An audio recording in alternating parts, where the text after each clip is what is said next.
Bhagavate Vasudevaya.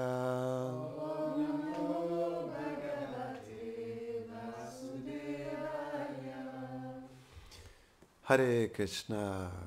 Bienvenue à tous à Radha-Kripa Rouen. Aujourd'hui, nous allons choisir un verset du premier ou deuxième chapitre.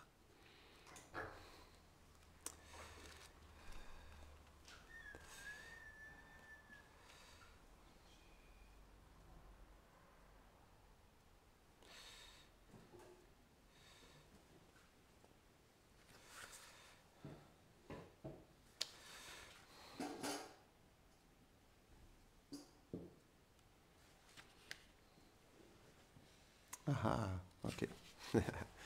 Chapitre 2, verset 2. Shri Bhagavan Vacha Kutastvaksha Kashmalamitam Vishame Samupastitam Anadya Jushtam Ashvargyam Akirtikaram Arjuna. Traduction. Le Seigneur dit, ô Arjuna, pourquoi as-tu succombé à une telle illusion? Un moment si crucial. Ces lamentations sont tout à fait indignes de Narayan, un homme connaissant les valeurs de la vie. Par elles, tu ne pourras ni accroître ta réputation, ni atteindre les planètes supérieures. Commentaire. Dans certains cas, lorsqu'une personne est profondément immergée dans son mental et que par la lamentation, elle perd tout sens du devoir, il est parfois nécessaire de la réprimander pour qu'elle reprenne ses esprits. Bien sûr, la situation est complexe. Arjuna est face à un dilemme. Il est l'un des plus grands soldats et son devoir est de protéger le peuple face aux tyrans. Dans le camp des méchants, il y a des membres de sa famille, des amis, son maître d'armes et des personnes comme Bhishma qu'il vénère tant. Il ne sait donc plus comment agir. Il est dans une confusion totale. En tant que soldat, Arjuna ne peut se comporter comme un lâche et renoncer à son devoir par affection pour ses proches. De plus, les aides qui lui sont chères ont rallié le clan adverse et sont prêts à annexer le monde entier et à le faire basculer dans l'impiété. En tant que l'ami suprême, Krishna doit permettre à Arjuna de dépasser sa faiblesse, car dans cette situation, elle n'est pas justifiée. La bataille ne peut plus être arrêtée et beaucoup de personnes dépendent d'Arjuna pour la victoire et pour l'avenir de la terre. Nous devons comprendre qu'Arjuna est un très puissant guerrier, capable à lui seul de se battre contre une armée extrêmement puissante avec des héros aptes à se battre contre 10 000 guerriers à eux seuls. Krishna commence à argumenter avec Arjuna afin de détruire tous ses précédents raisonnements et de le ramener à la raison. Il lui rétorque que pour un guerrier, quitter le champ de bataille est un acte de lâcheté et amène le déshonneur. Ce genre de compassion à ce moment crucial n'est pas digne d'une personne qui connaît les valeurs de la vie. Il ne permet pas d'atteindre les planètes supérieures qui sont offertes à ceux qui accomplissent leur devoir parfaitement.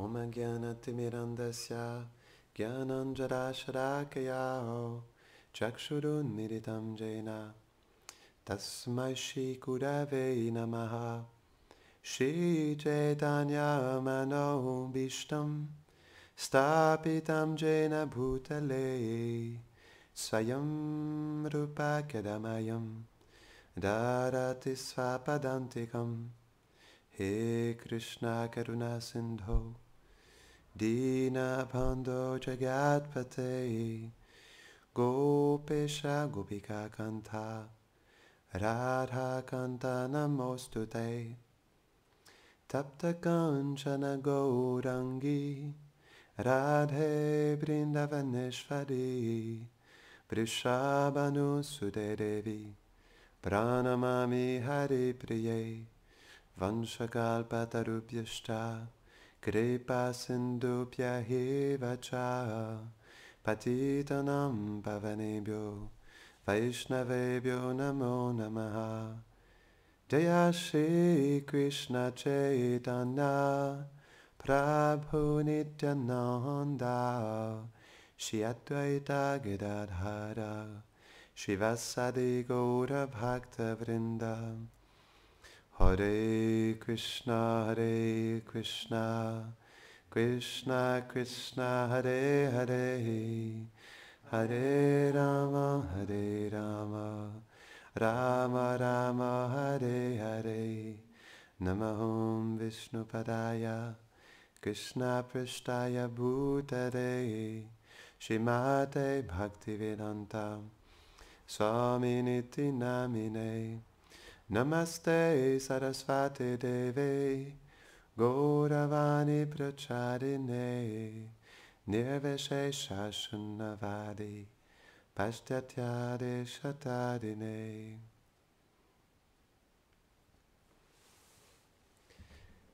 Est-ce que vous saviez que le premier chapitre de la Bhagavad Gita est le plus important chapitre pour nous? Même lorsqu'on le distribue, c'est drôle parce que quand on distribue la Bhagavad Gita dans la rue, on est inquiet que les gens commencent le premier chapitre et qu'ils soient découragés. C'est normal parce que le premier chapitre de la Gita s'appelle Vishada Yoga, le yoga de la lamentation, le yoga du découragement. Donc, en lisant le premier chapitre, ces personnes ne peuvent qu'être complètement découragées.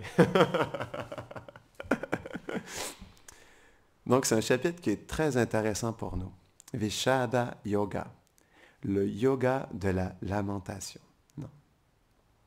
C'est le yoga de la lamentation de l'âme en réalité. Parce que Arjuna, il est placé dans cette situation pour nous montrer quelle est la réelle lamentation. Non. Il est tellement confus que c'est dans le verset 30 du premier chapitre, il veut tout lâcher, non? Il lâche ses armes. Et il s'écroule sur le sol en pleurant, tellement il est découragé. Parce qu'il ne veut pas se battre, il est confus de son devoir. Qu'est-ce qui est le mieux pour lui? Est-ce qu'il devrait se battre ou est-ce qu'il devrait tout lâcher? Non, il ne sait plus quoi faire du tout en réalité. Et donc, c'est pourquoi pour nous, le Vishada Yoga, il est vraiment essentiel dans notre vie. Parce que, naturellement, comme nous sommes tout petits et nous sommes dépendants, nous avons cette tendance à nous lamenter. Comme des petits enfants, non? Donc cette lamentation, elle est naturelle pour l'âme, mais nous nous lamentons pourquoi, en réalité? Ça, c'est la question que nous devrions nous poser, non? Donc, Vishada Yoga, pour nous, c'est cette lamentation comme Arjuna qui est confus, il ne sait plus quoi faire. Il est dérouté, parce que il fait face à quelque chose qui le dépasse, non? Complètement, son devoir. Il ne sait plus quoi faire, il est en face, il est au pied du mur. Face à une situation dans laquelle il se sent complètement impuissant et dérouté. Donc, il n'a plus aucune idée quoi faire. Il est en dehors de tous ses moyens. Non. Est-ce que ça, ce n'est pas la situation de l'âme conditionnée? C'est sûr que parce que nous nous prenons pour Krishna, nous essayons, non, de continuer à nous battre, non. Parce que, est-ce qu'Arjuna, il se bat en réalité? C'est quoi la conclusion de la Bhagavad Gita? Est-ce que Arjuna, il se bat, mais la conclusion des enseignements pour lui dans son cœur, c'est quoi? Est-ce que c'est une bataille pour lui en réalité? C'est quoi pour Arjuna? Qu'est-ce qui se passe pour lui dans son cœur? Qu'est-ce qu'il fait? Un service. Oui, exactement. Et ce service, il est accompagné de quel sentiment? Quel sentiment l'a poussé à justement complètement prendre refuge de Krishna et tout simplement suivre ses instructions? Parce qu'à un moment donné, il accepte, c'est pourquoi, c'est dans le deuxième chapitre, hein? Au début du deuxième chapitre, il dit, il lève les bras, il dit, peut-être qu'il baisse les... il va vers les pieds de Krishna et lui dit, écoute, là je ne sais plus quoi faire, s'il te plaît, instruis-moi, non, dis-moi quoi faire, non. Pardon? Oui, exactement, Sharanagati, c'est l'abandon, non. Donc en réalité, ce n'est pas une bataille, non. Ce n'est pas du tout une bataille, c'est l'abandon. On arrête de se battre. C'est ça le point. On arrête complètement de se battre parce qu'on se bat pour l'illusion. Non. C'est ce qu'il lui dit, Krishna. Il lui dit, mais pourquoi tu te lamentes ainsi pour les morts et les vivants, tandis que nous sommes tous des âmes spirituelles? Ça, c'est la première claque de Krishna. Il en donne plusieurs à Arjuna pour la remettre sur le bon chemin. Mais ça, c'est sa première grosse claque. Pang! Et c'est là que là, Arjuna, une fois qu'il reçoit ça, il dit, ouh, là, c'est sa première claque. Il dit, ok, ouais, c'est vrai, mais je me lamente, pourquoi en réalité? Là, il commence à se poser des questions. Parce que dans le premier chapitre, Arjuna, il donne 5 raisons différentes pour lesquelles il ne souhaite pas se battre, en réalité, non? Et donc, Krishna lui donne 5 grosses claques. Pour chaque argument, mais ensuite, il en donne plusieurs. Donc, on pourrait dire que la Bhagavad Gita, c'est une bonne grosse claque de Krishna. Un wake-up call, on dit en anglais. C'est beau, hein? C'est ça en réalité. Non. C'est pourquoi c'est très important la Bhagavad Gita. Non, on en a besoin. Et ça commence par le Vishada Yoga. De se réveiller, non? Plutôt de se lamenter pour la bonne chose. Non? Il y a un point, et ça c'est une méditation qu'on pourra avoir pour tout le reste de notre vie à chaque instant. Il y a un point qui est vraiment décisif pour l'éveil de l'âme. C'est que nous n'avons jamais été une personne. Jamais. Parce que même avant que nous étions dans ce monde, nous étions dans une situation tatasta, de neutralité, où nous étions, même, c'est expliqué que dans une forme, mais pas complètement définie. Non. Dans une forme, mais qui était dans un profond sommeil, qui n'avait pas de définition particulière, parce que l'âme, à ce moment-là, elle n'était pas éveillée à sa sphère, à son identité éternelle. Non. Donc déjà, à ce moment-là, nous n'étions pas une personne, réellement. Non. Est-ce que nous sommes devenus une personne dans ce monde? On croit. C'est drôle, hein? Ça fait quand même des millions d'existences que nous sommes ici. Nous avons porté tellement de chapeaux, de fausses identités. Est-ce que nous sommes réellement devenus une personne? Est-ce qu'on peut dire que nous étions une personne? Non. Si on comprend vraiment ce qui se passe, on n'a jamais été qui que ce soit. Parce qu'on n'a jamais été ce corps. Hein? On n'a pas été le corps dans notre vie passée. On n'a jamais été une boulangère, ou un président, ou une musicienne, une artiste. Jamais.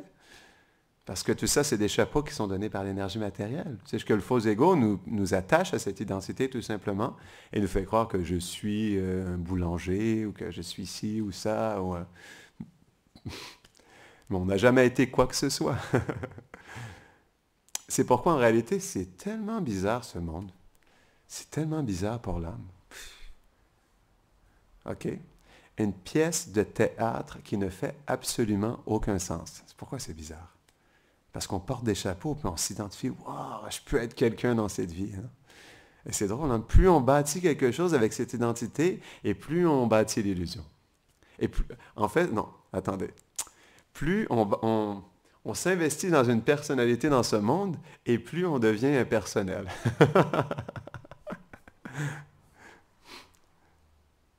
C'est particulier, non? Parce que plus on fait ça, et plus on s'éloigne de l'âme en réalité. Plus on s'éloigne de notre vérité. C'est pourquoi on n'a jamais été qui que ce soit. On n'a jamais été personne. C'est impossible. Parce que plus on bâtit quelque chose dans ce monde, et plus on s'éloigne de notre vérité. Donc plus on s'éloigne d'être une personne en réalité. Non. C'est ce qui se passe.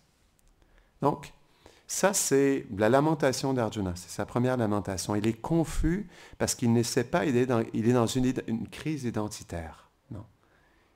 Il ne sait plus où se situer, quoi faire, c'est quoi son devoir, c'est quoi son rôle, qui il est réellement. Non. C'est ce qui se passe. Et donc, ça, c'est la première claque de Krishna. Non. C'est pourquoi ça devrait être notre premier questionnement aussi. Ça va même au-delà d'engager ce corps dans le service de Krishna, parce que même si on engage ce corps, on ne devient pas plus une personne avec ce corps. C'est une réalité. On peut s'identifier dans quelque chose qui est plus réel.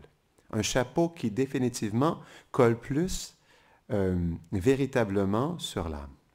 Parce que l'âme, elle a cette position d'être une servante éternelle de Krishna. Plutôt, je préfère le mot assistante, parce que c'est ce que nous sommes réellement, des assistants. Tatasta veut dire assistant.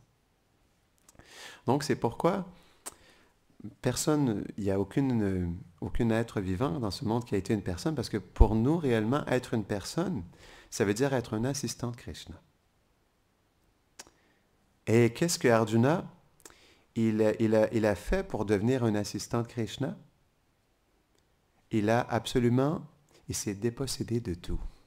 Non. mais pas d'être un kshatriya. Mais c'est déposséder de ces upadis, on dit en sanskrit. Upadis, ça veut dire nos identités, pas nos identités, mais nos désignations. Ça se dit, nos désignations temporaires? Non? Designations? C'est bon, désignation? Ouais, ça passe. C'est accepté par le jury. Il est assez acquis. Nos désignations temporaires, c'est bon. Donc, c'est ça le point. C'est là où justement on doit travailler. On doit se déposséder de ces désignations temporaires. Et aussi de ces désignations dévotionnelles. Parce que ce n'est pas ce qui va faire notre identité éternelle. Non. On n'est pas un grihastha ou un brahmachari ou un sannyas aussi, ou ça. Tout ça, même, c'est ce que Chaitanya Mahaprabhu il dit. Hein? Il dit ça lui-même, c'est sa conclusion. Il dit, je ne suis pas un brahmachari, je ne suis pas un grihastha, je ne suis pas un vanaprastha, je ne suis pas un sannyas, je ne suis pas un brahmana, kshatriya. Je suis un serviteur, une servante d'une servante des gopis de Vraj. C'est ce que Chaitanya Mahaprabhu dit. Donc ça, c'est à ça que nous devons nous identifier en réalité.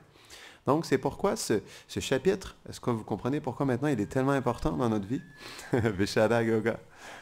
Parce que c'est là-dessus qu'on doit travailler. C'est pas juste de servir Krishna, mais c'est de servir dans le désir d'être réellement qui nous sommes et que à travers ce service, notre identité éternelle puisse s'éveiller, puisse s'exprimer. Ça, c'est le besoin de l'âme. Parce que d'être, bien sûr, de s'identifier à être un assistant de Krishna, c'est quelque chose qui est important. D'être dans une mission, non, d'être un disciple d'un maître spirituel, c'est quelque chose qui est important, bien sûr. Mais on doit toujours aller plus loin et on doit justement chercher cet aspect qui est vraiment cet aspect personnel de nous-mêmes.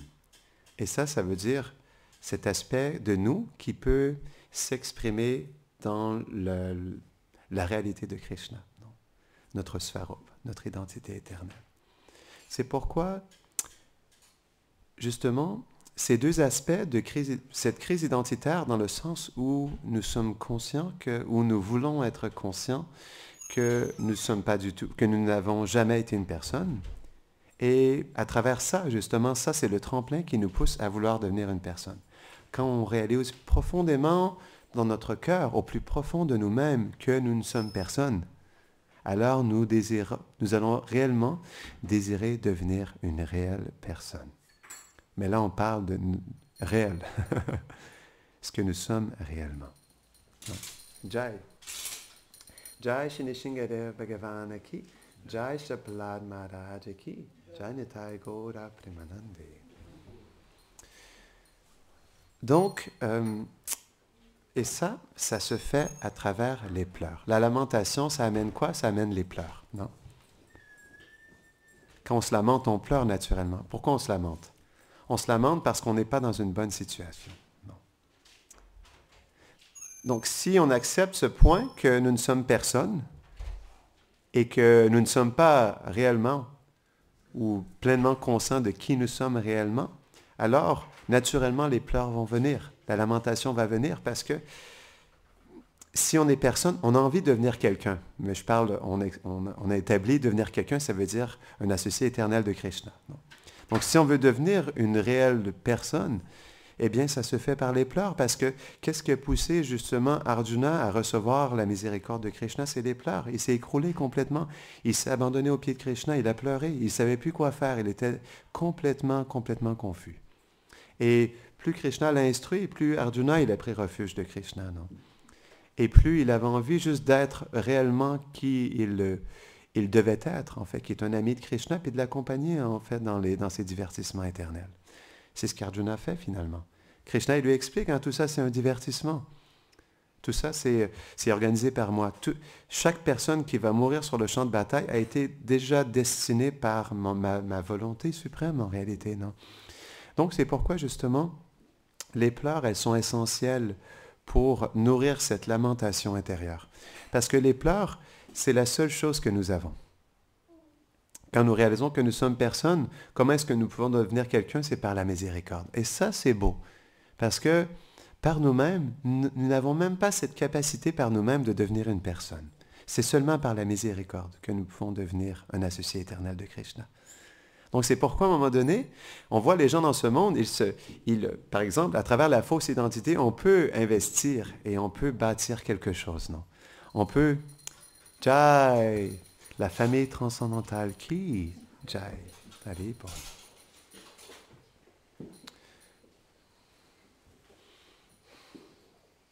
Donc c'est ça.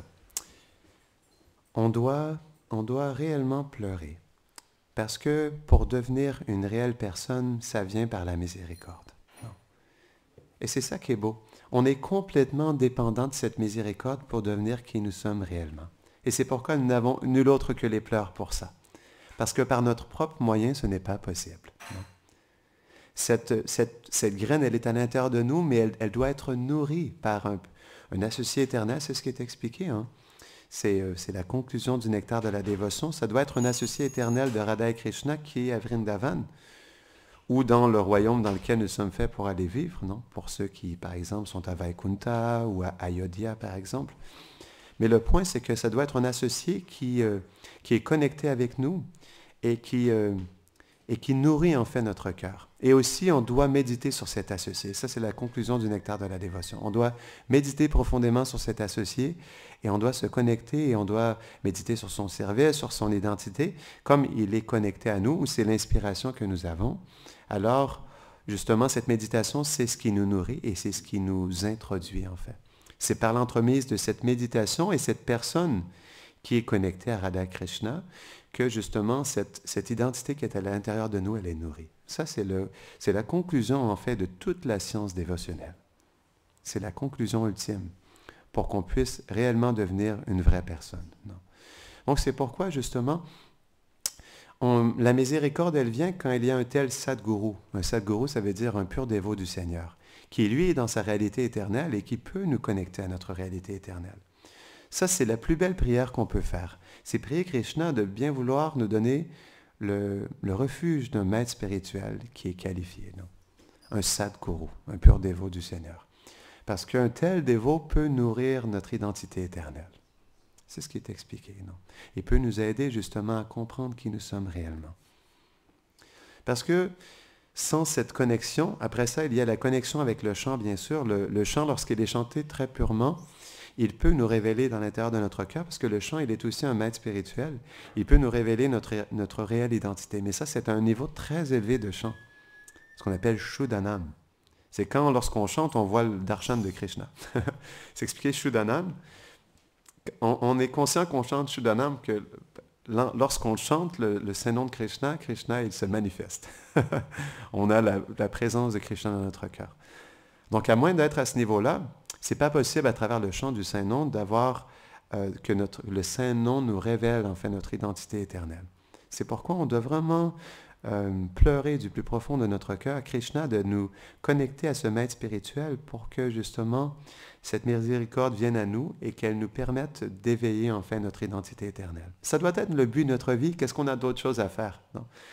Parce que même si on fait du service, le service en soi, si on ne connaît pas qui on est réellement, ça n'a pas la pleine connexion. Donc, on peut servir toute notre vie, mais le service dans l'oubli de qui nous sommes réellement, c'est jamais le service plein, non? Bien sûr, c'est le but de servir et ça éveille notre âme, parce que l'âme, elle est une assistante de Krishna, mais on veut servir dans la compréhension de qui nous sommes, non? Parce que, comme on expliquait, l'identification dévotionnelle, c'est aussi un upadis, non? Qui doit être...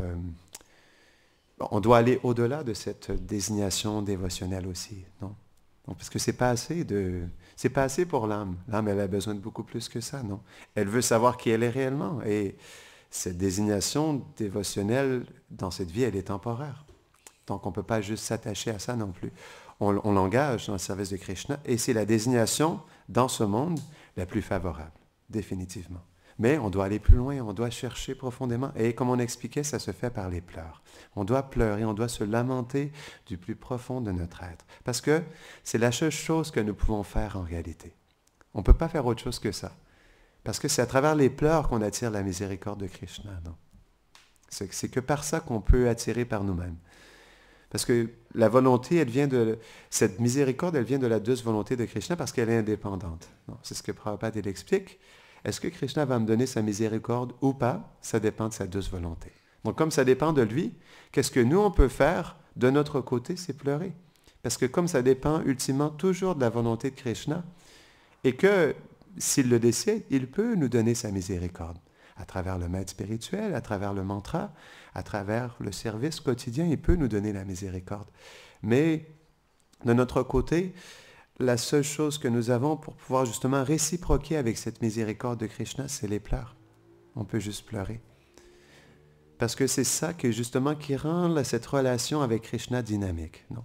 On le voit dans les bhajans des acharyas. Qu'est-ce qu'ils font les acharyas dans leurs bhajans? Ils pleurent constamment. Non? Bhaktivinoda Thakur, Narottam Das Thakur, qu'est-ce qu'ils font dans leurs bhajans? C'est que des pleurs. Hein? C'est que des pleurs. C'est que de la lamentation en réalité, non?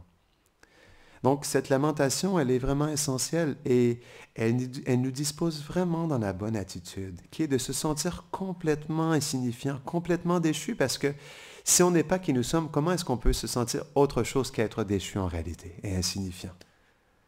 Parce que si je suis personne, je suis absolument rien du tout. C'est comme, je n'ai même pas d'existence en réalité, non? C'est pourquoi justement les acharyas qui sont dans ce sentiment justement, ils nous montrent par leur exemple personnel ce sentiment de vouloir être avec Krishna dans cette séparation, de ne pas être avec lui et de ne pas sentir d'amour pour lui, de se sentir séparé et loin de lui. Ils nous montrent à travers justement cette méditation, ce sentiment que c'est à travers les pleurs qu'on approche Krishna. Non? C'est à travers les pleurs. C'est pourquoi, en fait, ce chemin de la dévotion, c'est l'école des pleurs. C'est la félicité de sorrow. Comment on dit sorrow en français? Pardon? Oui, c'est ça, c'est la félicité du chagrin. Shivaram Maharaj, je l'expliquais ça. The bliss of sorrow. The bliss of sorrow. La félicité du chagrin, en tout cas. Vous comprenez? Donc, c'est ça qui est vraiment intéressant. En fait, c'est ce qui va attirer Krishna. C'est nos pleurs. Parce que Krishna, comme il est extrêmement humble, il attend de voir à quel point nous sommes complètement dévastés et découragés de la situation dans laquelle nous sommes.